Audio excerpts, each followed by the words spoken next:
something in the chat so that we know that you're there. Say good morning to those that you're chatting with. We appreciate the time that we get to spend together.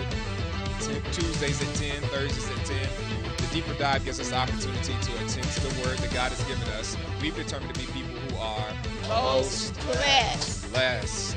Pastor Deborah is in the building with us again today. Good morning. And we are continuing our conversation from Sunday's message, Endless Love. You and Pastor Rashida tag teamed. And it's good hearing from the both of you. It's good hearing from our senior pastor, Pastor Rashida. Yeah. I know, maybe Mother's Day is a good time for her. She came up there. We don't see her in that capacity often, but it was good to see her up there and sharing. Yes, but you know, she's got a podcast. She sure does. She sure Yes, does. so Dropped a week ago, right? Friday past the 5th, May 5th on her birthday. That's right. So yeah. Yeah, She may not be up there, but she will be There, somewhere. she's present. That's right. Yeah, and we enjoy and look forward to hearing from her. And what she shared on Sunday fits into our conversation about honor, and learning how to honor, gaining a perspective for honor is the Right. way I want to say it. And as I was looking at that, really settled on honor is a matter of the heart. It's a heart thing. It is. And I know we could, at first I was like, man, if we could give some ideas on how can I honor my mother. And we shared one, stay in touch, don't lose communication, let them know that they still have priority. There are things that you can do to that regard. But we also know that just doing things mechanically doesn't really get us to where God wants us to be. It has to be birthed from the heart. There's a certain perspective that we have to have. Yeah, absolutely. Everything issues from my heart. And so you become more purposeful, you become more directed, you become more thoughtful, and God wants us thinking about people. And when you think about it, God talks about us. We know we're supposed to honor God, but the Bible says, how can you honor God and not honor your brother or your sister? How can bitter and sweet water come out of the same fountain? So we can't be just, I just love God, love God, love God, and then you discount other people. Yeah. And of course, that includes your mom. And sometimes people think that because mom is being taken care of, say for instance, if you're a caregiver, or if you think that everything is going well for them, then you can pull back on what is needed or what is expected, and more than that, what is desired. I can remember once I called my mom, and I would call her on my way to work. And so I would call her around the same time. And I didn't know that she actually was looking forward to the phone call. She would plan things around knowing I was going to call. At the same time, my sister would call her every Thursday and actually watch a game show with her every Thursday. And and when you didn't call, I didn't know. So when I didn't call, she called me. She said, "Well, what happened?" And I'm thinking, "What happened? What happened? Yeah, Right. what happened?" Yeah. And but she was expecting the call. It didn't have to be a long conversation, but just the matter that I just called and said hello was good enough, and which gave me some thought, because I wasn't making the same phone call to my father. And I thought, now how am I going to do that? And because of where I am in my life age-wise, there are a lot of people that kind of grew up at the church, and they're in my same category, and we're at the state where we're caregivers. Right. So I talk about that a little bit more because it was something that we didn't experience. The people prior to us didn't live as long. Right. And so therefore, it wasn't a lot of time long-term care. Right. But now, because people are living longer, people are having to come up with plans and solutions for those things. So again, my brother was taking care of him. He was in a senior home facility. So he was capable of doing things except for cooking. Mm-hmm. Almost burned the place down. So at any Mm-hmm. rate, Uh-huh. Uh-huh. so you have to do smart little things like, let me just go unplug that stove, and you just Right. think it's broken. Th- Yeah, it's There we broken. It's go. broken. Don't Right. cook. It's broken. Mm-hmm. But yeah, I had to start thinking about, being that I was in another state, how am I going to honor Mm-hmm. my father, because he deserves the same respect. Yeah. I want to unpack a little more what brought you to those thoughts. Just studying honor, Mm-hmm. and I believe it probably happened one day when I was studying for Mother's Day Okay. message, and Mm-hmm. I just was thinking, how am I honoring Mm-hmm. my parents at Mm-hmm. this time? And so, again, and you have to do it even during challenging times, because there was a time in my life when my mom and I didn't quite agree. We didn't agree on churches. We didn't agree about what the word said. It just was like, I would call and I'd be like, okay, you know what's going to happen, Mm-hmm. so just be okay. Mm-hmm. Just be okay.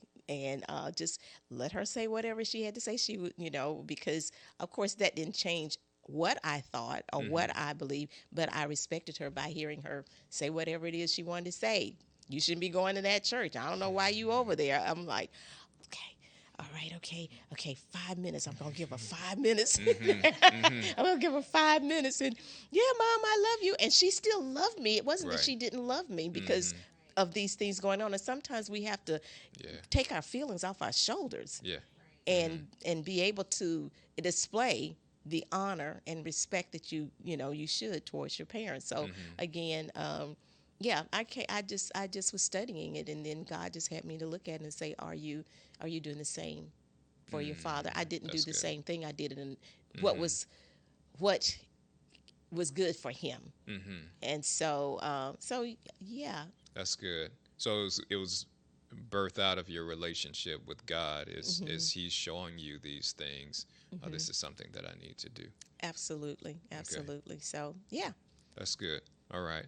Then the practical things are birthed from spiritually, just developing in this way. Well, because then it comes from your heart. Yeah. Then you're not prone to do what other people think you ought to do, Right.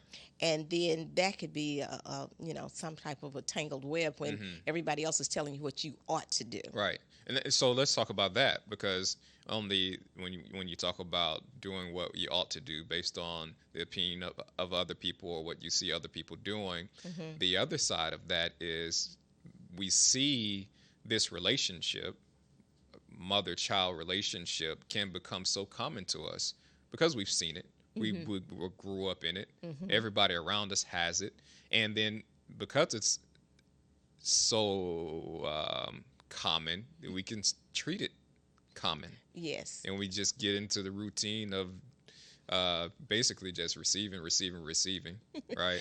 Yes. And that's very true. I did like the fact that Pastor Rashida shared a Mm-hmm. part of her life that some people may not have known Mm-hmm. about. We hear about it here and there, but I was there during her journey when she and Pastor Brian uh, Mm-hmm.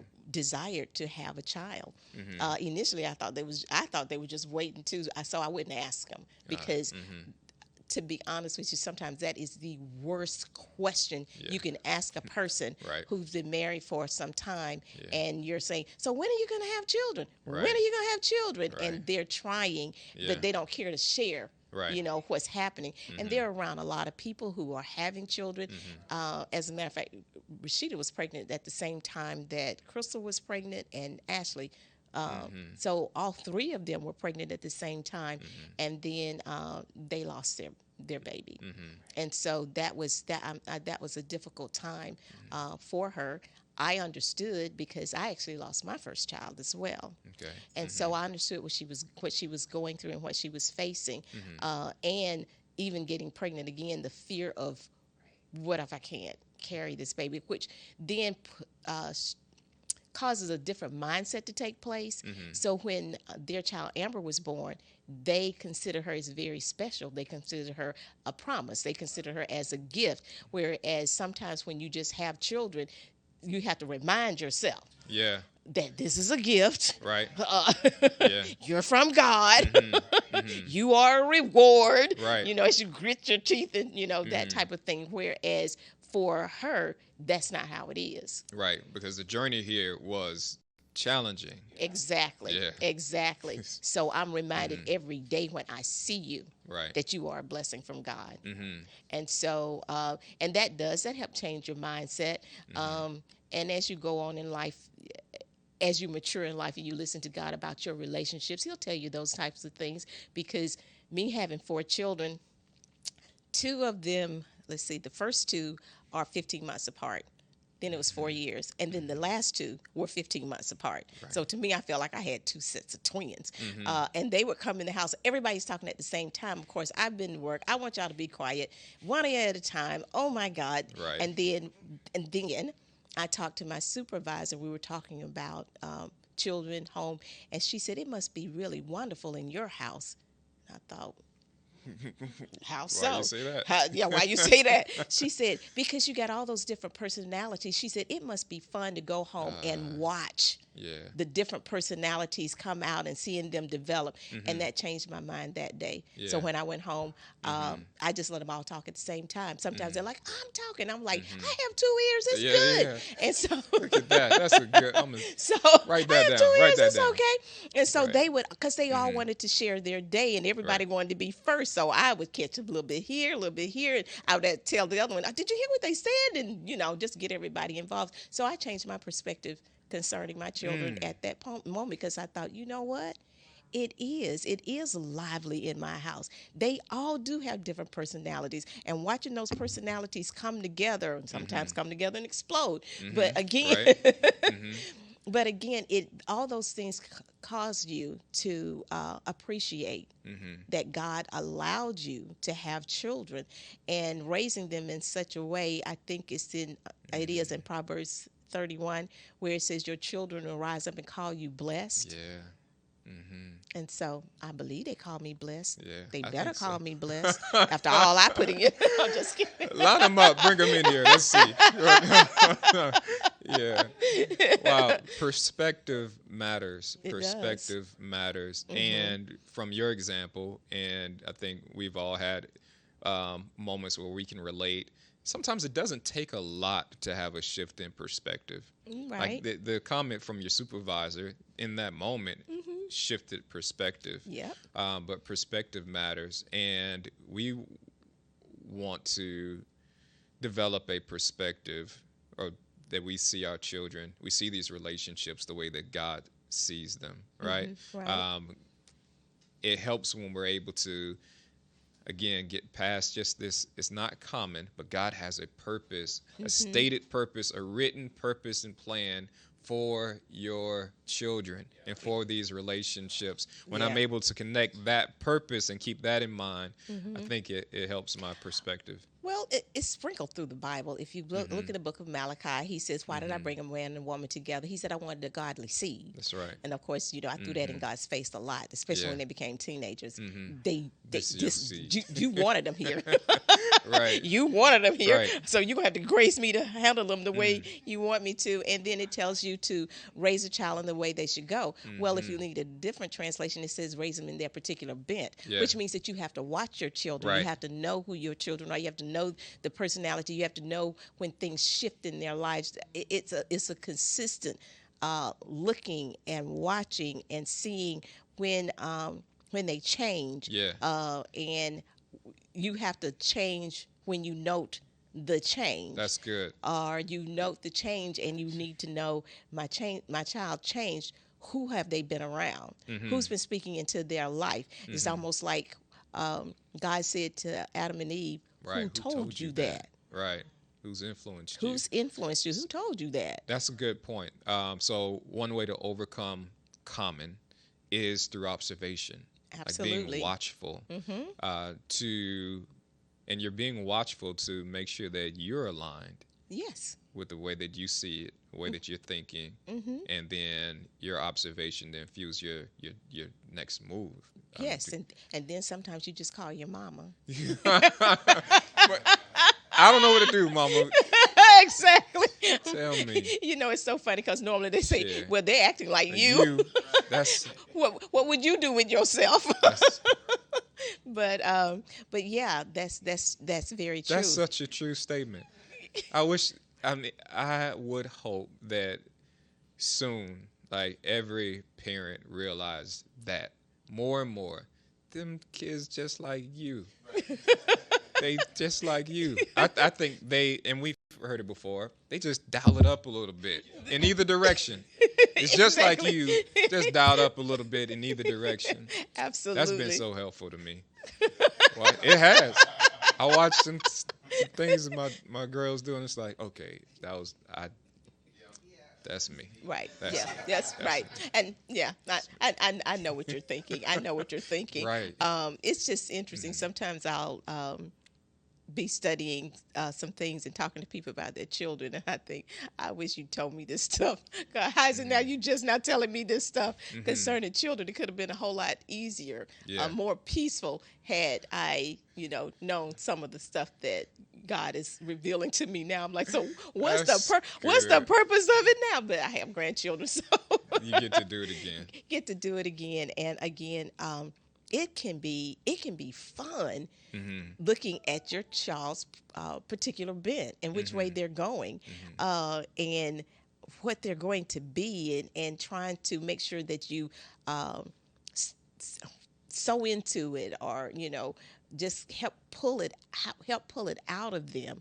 It can be a lot of fun. It can be a lot of I thought you were going in a particular Right. direction. You surprised me. You surprised me Yeah. that you're doing this. But that's fun. Those are fun moments too. I wanted to get here Tuesday, but I just couldn't articulate it well enough. But I think I got it now. Okay. Because what you just shared about the parent-child relationship, um, I see it happening, or a similar thing can happen in relation to a child to parent, right? You mentioned observation is important, and if you're observing, then you know how to adjust and how to change. Things change over time. So Right. as a parent adult or child parent relationship changes over time. Like now, I'm an adult child. The relationship I have with my parents has changed. Right. There seems to be moments that I can now look at my parent, and I've heard what they desire. I've heard what they believe God is doing in their life and wanting to do. And I can observe how um, God is even developing them for that thing. And in this relationship, I couldn't have this conversation with you when I was a kid. But as Right. an adult, we can have a conversation about, wow, yeah, I see, can I say it like this? I see where you are bent or inclined towards a certain thing, Right. and I see how it aligns to the things that you said God wants to do with you, Right. right? Like you said, observation, and it can be fun, as you step back and you look, and then as your child becomes older, more mature in the Lord as well. Because I have conversations with Pastor Brian, and he'll start telling me. Sometimes you can't look at yourself and see what other people see, but you kind of wonder, That's good. say, Yeah. am I hitting the nail on the head, or I just Yeah. think I am? I Right. need some feedback. And Mhm. so when you have a relationship with your child where you can get some feedback, sometimes they feedback anyway, but it's good Right. so sometimes we're having a conversation. He's like, well, Mom, you're like this, or he'll give me a word. He'll tell me a description. And, Mom, you don't particularly like this. I never put it in a category or thought about it, and I'd walk away thinking, yeah, that's That's me. right. That's Yeah, right. that's pretty much me. Mhm. So and I enjoyed those times. I enjoyed every level that my children were in life. Mhm. Um, some of them were very, very challenging, but God was so very good that He, not me, Mhm. He bumped them into the right place, So because I wrote a book you did. called Help I Yep. Have Help. I Children. have children. I Yeah. didn't write the book to teach people how to raise their children, because you need to seek God, Yeah. but how to keep their sanity while they're raising their children. Got it. Right. That was my focus. I Right. was like, you know what? You got to stay sane Right. when you're raising your So children. so to that point, does it help um if I'm more possessive? Like over in this conversation, and I've heard you talk about it before, you had the perspective that God, these are your children. Hmm. How helpful is it to see it like that versus if I'm more possessive, like I think this is my baby, this is my child. Um, you can get into some excesses. You can not do what's necessary to make the child healthy Got it. and independent and able to function in life and make choices and decisions, because normally people who possess their children like that try to make all the decisions for them. They smother them, and I'm saying, like, I keep you away from everything and everybody because I want to be the only influence in your life. You take the attitude of there's nothing wrong with my child. My child never does anything wrong. They, and there again, just my own experience as my children started to grow and personality started to come out. When people would tell me they did something, I would consider the child and go, yeah, they probably sound did. like something they would They do. sound like something they would do. Or Yeah. because I noticed that they were changing.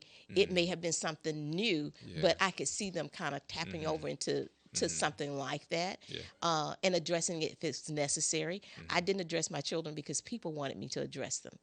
Got it. Um, Right. uh, Right. I have so many funny accounts, but at any rate, I think most people go through this, Christian or non-Christian. I had a child decided that it was time for them to use profanity.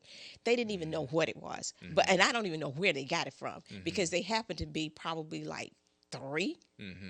But it's amazing how they can use it in the Pick up right stuff, place. Right? Yeah. It's like, where'd you get that from?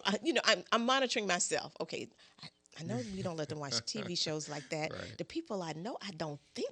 You start looking at I other don't people. think I don't nobody. think nobody. I don't know. That's funny. And at the picked it first up. time, it was Wow. done, someone came and told me. Right. And of course, they stood back. They were like, "Nah, I know you fixing to get a beating. I know." And I thought, I don't even think you know what you said. And so, okay, all right. But they stood back. They waited, and I thought, if you're waiting for me to, I'm not doing it. What did you do when? Right, say, when you you were, heard it. You were the adult. So I'm supposed to go Right. back and get my 3-year-old to remember what they said. Right. Now these days they probably can, but nonetheless, they They probably can tell you why they said it too, probably so. and probably makes good sense why they said what they said well, too. Pastor Lamar. I'm just saying. I know some of these little kids, and they say some stuff, and you be like, "Yeah, you right. You right." I know some of these little ones. So yeah, I did things according to how things were ran in our household and what we did with our children. But when I reflect back to some of the things my children did as they were growing up, right now I can laugh, and behind closed doors I laugh, but you couldn't laugh in front of them, Right. Because Yep. it Yeah. just It it goes was. against the lesson. It was against the Right. lesson, so you can't be. Right. You have to leave the room, laugh, come back, and okay, now let's talk about this. Yeah. But yeah, and then just watching the different stages in their lives, and then watching how God did what He was going to do. That's good. And because in the scriptures He said that I will keep them from profane things. God says I'm going to do this, and then I like the scripture that's after that. It says, "Faithful is He who will do it." Right. So it's like, okay, God, That's good. help me to know what to do while you're working. That's good. Rewind that one. Help me to know what to do while you're doing it. Yep. Bring me some peace.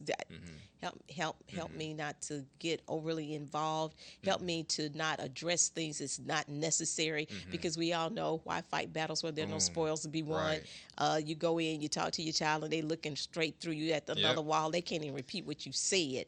because I already got this thought already working, and you I know, realized that sometimes I'll hear my child say something, and it connects to a way that I thought when I was their age or coming up, and I'll respond based on the way that I was thinking, and find out that this is far from what they're thinking. They're not even in the same place. Not the same thing. you Not know the what? same thing. I think fathers do that. We do that. Yeah. I think fathers do that more than Okay. mothers do that. I'm not gonna argue that one. I probably so. Yeah. Because I know what you're thinking. I'm like, How? Because I was 8. I was 8 too, but totally different upbringing, exactly. totally different situation. And experience. Exactly. Right. So yeah, but yeah, That's God, good. just help me. That's good. Here. What should I do? And especially when you get adult children, this is one thing that I said to my children at different stages. One stage, I told them, okay, there is a reason why God had you born a baby and not an adult. There is going to come a time where you're going to have to make your own choices and decisions, but this is not the time. I have my time, then you'll That's have good. your time. Yeah. And the only thing I'm trying to do is prepare you so you will make the right decision. So Right. there are going to be some no answers. Yeah. And there'll be a little compromising and that type of thing. I heard you say that before, but this time I'm pocketing that one. I'm gonna use that one. That So, where we are in our parenting stage, that is so appropriate. So yeah, I'm so gonna use it. so I I know the one that told me I don't know everything, but I know a little bit about everything. Okay. Yeah. All right, you're going to come to find that that's not true, but right now I know you think it is. And there's always going to be somebody who's going to tell you what to do. And that's why you have to raise your children to That's obey, because there is always somebody telling somebody what to do. There's no position even in the world where somebody is not telling people what to do.